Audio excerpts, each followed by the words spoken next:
A gente, um tempo atrás, até estava em alerta, né, por causa da condição de saúde do Papa Francisco, mas agora realmente a gente não esperava. Ele apareceu ontem, no domingo de Páscoa, né? A gente viu que ele não estava tão bem, né, como a gente estava acostumado a vê-lo antes, mas ele vinha aparecendo aí algumas vezes, né, em público, e parecia estar se recuperando aí de uma forma lenta, mas se dava para ver, né, que o Papa Francisco não era a mesma pessoa de antes, né, de antes dele ter sido internado.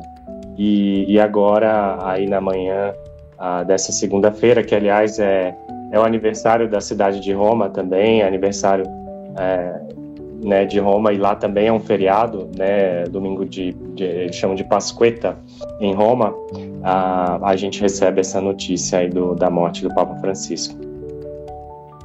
Tivemos aí o último discurso que, em função das condições de saúde, sobretudo dificuldade respiratória, foi lido, né, por um agente ali do Vaticano. O que você destacaria nas últimas falas, né, desse discurso, numa mensagem de Páscoa, mas que o Papa Francisco, nesse discurso, não se omitiu do que ele defendia, inclusive falando de questões políticas, pedindo liberação de prisioneiros e até mesmo cessar fogo, sobretudo envolvendo Hamas, envolvendo também a guerra da Ucrânia e da Rússia.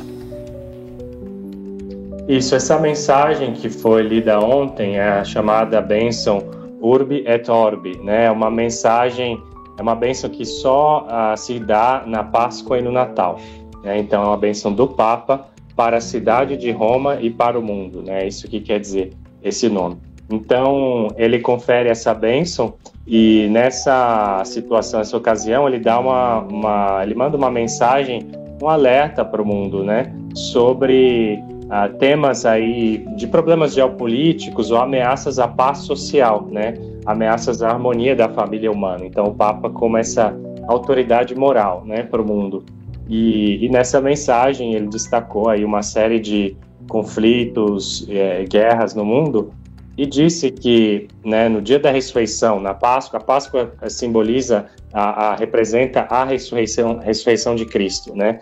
E ele disse que se Cristo foi capaz de superar até a morte, né, que é aquele obstáculo maior do ser humano, por que a gente não pode superar outros problemas mais concretos, mais desse mundo, né? Então ele fazia esse convite às autoridades, ao mundo, né, para sentar, para conversar, para encontrar pontos de diálogo. Ele sempre foi um promotor do diálogo, né? Sempre foi um diplomata importante também, aí o Papa Francisco no seu pontificado, tentando construir pontes, né? Como o próprio nome pontífice diz, construir pontes para o mundo. E ele pediu para que finalmente se façam esforços para suspender essas grandes guerras que estão acontecendo no mundo, algo que ele no passado chamou uma terceira guerra mundial em pedaços, né? Aí ele fala, a gente já vive uma terceira guerra mundial, mas ela é fragmentada, é uma guerra aqui, outra ali,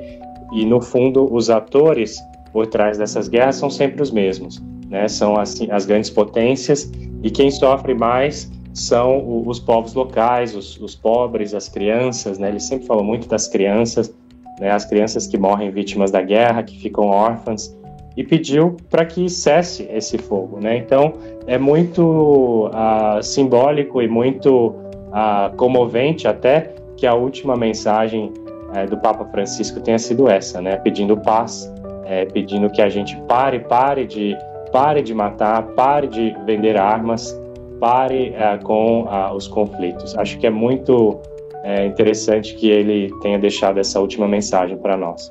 Felipe, o Vaticano anunciou, claro, a morte do Papa hoje de manhã, já anunciou, inclusive, agora para o final da tarde aqui de Brasília e também à noite do Vaticano, esse rito de morte, do oficial de morte do Papa. O que acontece agora?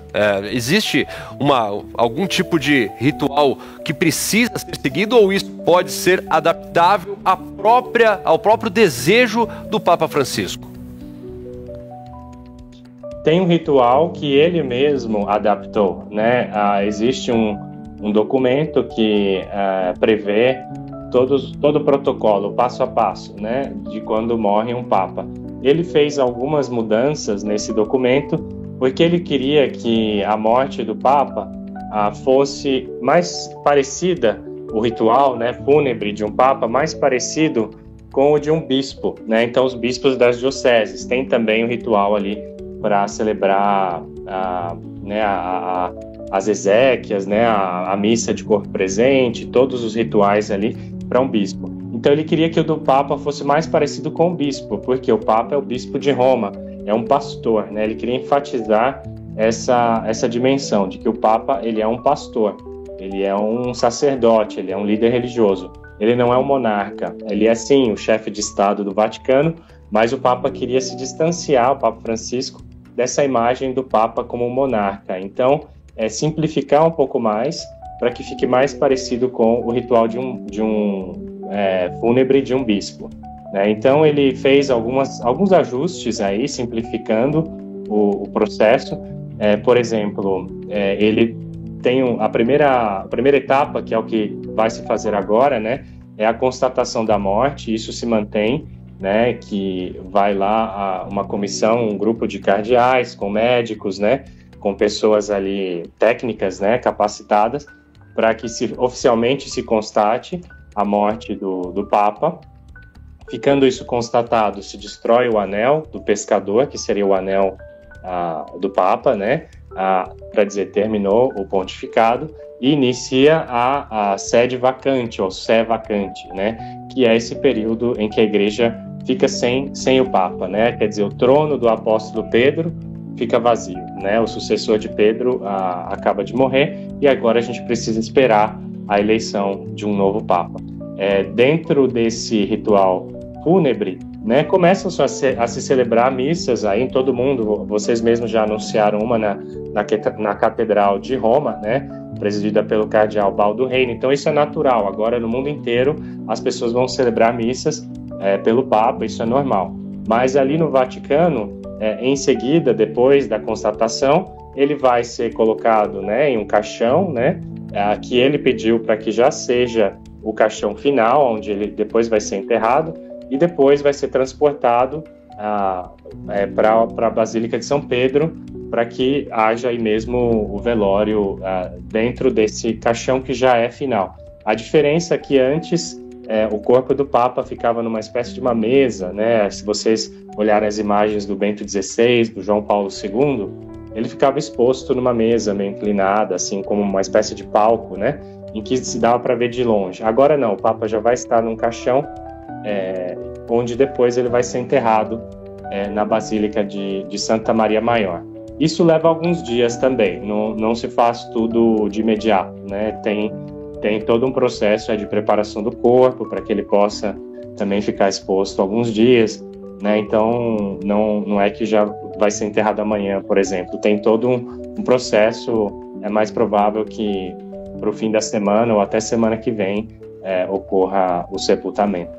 Felipe, agora um outro processo que, aliás, é para o mundo, que é a expectativa da escolha do novo Papa, o chamado conclave. Eu gostaria que você resumisse explicando para a gente como isso funciona, quem tem direito a voto e, mais do que tudo, há possibilidade, na sua opinião, de termos um Papa brasileiro, ou você acha que pelo fato de terem escolhido já um latino-americano, né, que foi o Papa Francisco, é provável que o Vaticano opte por voltar a escolher alguém da Europa e quem sabe até da própria Itália? Sim, a eleição do Papa é um processo, também tem um protocolo muito, muito específico, né? E esse chamado conclave, que é a reunião, né, dos cardeais eleitores. Então, quem pode votar, primeiro de tudo, são os cardeais com menos de 80 anos. Então, os cardeais são clérigos, aí são homens de igreja, né, que receberam esse título do Papa, né? Então, do Papa Francisco, do Bento XVI, alguns até do João Paulo II. E os eleitores são um pouco mais de 130, quer dizer, aqueles com menos de 80 anos, eles entram nessa eleição fechada, né? E ali eles têm que discutir mesmo, eles têm que falar, conversar. É um processo político, então eles têm que conversar, decidir para onde que a gente quer levar a igreja e precisa eleger, escolher um sucessor aí. Só pode ser eleito quem obtém pelo menos 2/3 dos votos, né, dos cardeais eleitores. É um processo político, mas também é um processo espiritual, né, é um processo em que eles já entram na eleição rezando. Muito obrigado por ter assistido o vídeo até o final. Não se esqueça de comentar, compartilhar e se inscrever no canal. Até o próximo vídeo, pessoal!